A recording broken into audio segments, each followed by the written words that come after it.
Let's make the softest potato rolls you've ever had. So tonight we are going to make something that every get-together and meal needs. And what is that? Rolls. Specifically potato rolls. We are making potato rolls. While we pour in our 1 cup of flour, and what's going in there along with that 1 cup of flour is 1 package of active dry yeast, 1 tablespoon of sugar, and that is going to be a teaspoon of kosher salt. And you're going to mix that on low. With the bread hook, right? With a bread hook, yes. Now, after that, you're going to take the large bowl and you're going to mix 3/4 cup of milk and 1/2 cup of water. And then you're going to heat that. You're just going to microwave it real quick so that it gets up to about 110 degrees. If you get it too hot, your yeast, well, you'll kill your yeast. But something to keep in mind is that as you mix in your butter, Which is melted butter. and that's 3 tablespoons of melted butter, and your potato flakes, the temperature is going to drop on this. Now we are going to check it again before we put it in there. 111. So I think we can move on. All right. So what we do now? So now you're going to slowly mix this.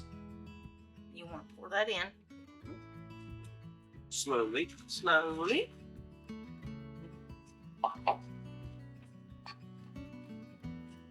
Here's a tip.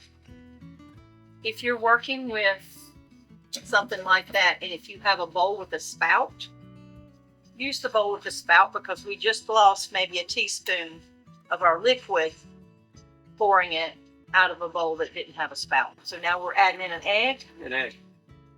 And then the rest of your flour. And this is going to be an additional 2 cups of flour. And you may think that this isn't going to all mix, but actually as that dough ball forms in there, it's going to get all of the flour and ingredients. So we have a dough ball, and you see it got all the ingredients off the side, and that hook just hooked everything together. We're going to take this. Let's take this off.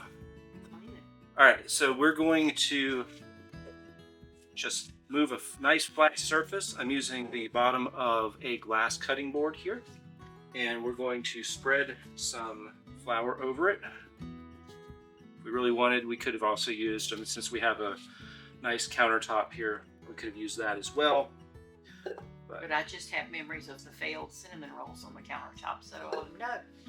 So we're just going to drop that on there, dust that with a little flour, and get one of your favorite parts.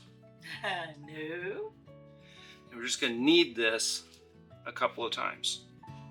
You're just going to knead it into a little ball like that. And you're going to set that aside. Get yourself a large bowl and spritz it with a little oil. And we're using an olive oil spritzer here. Use whatever works for you. Then we're just going to take that, set it in there, and we're going to cover it and let it rise for an hour. I like to cover mine with a dishcloth.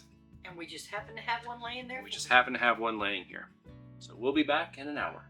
All right, our hour is up. Let's see how our dough has risen. There we go.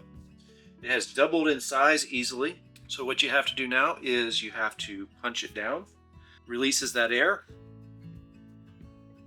And then you want to take this and you're going to roll out your rolls. So I'm just going to divide this in half.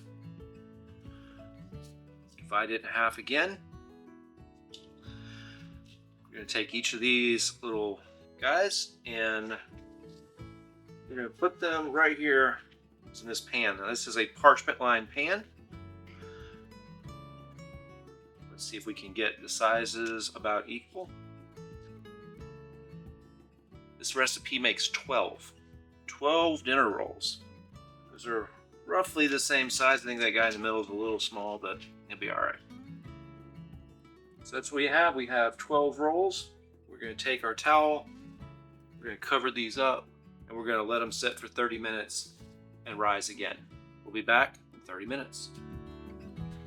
All right, it has been 30 minutes, and let's do the big reveal. Here we go. They have puffed up a little bit.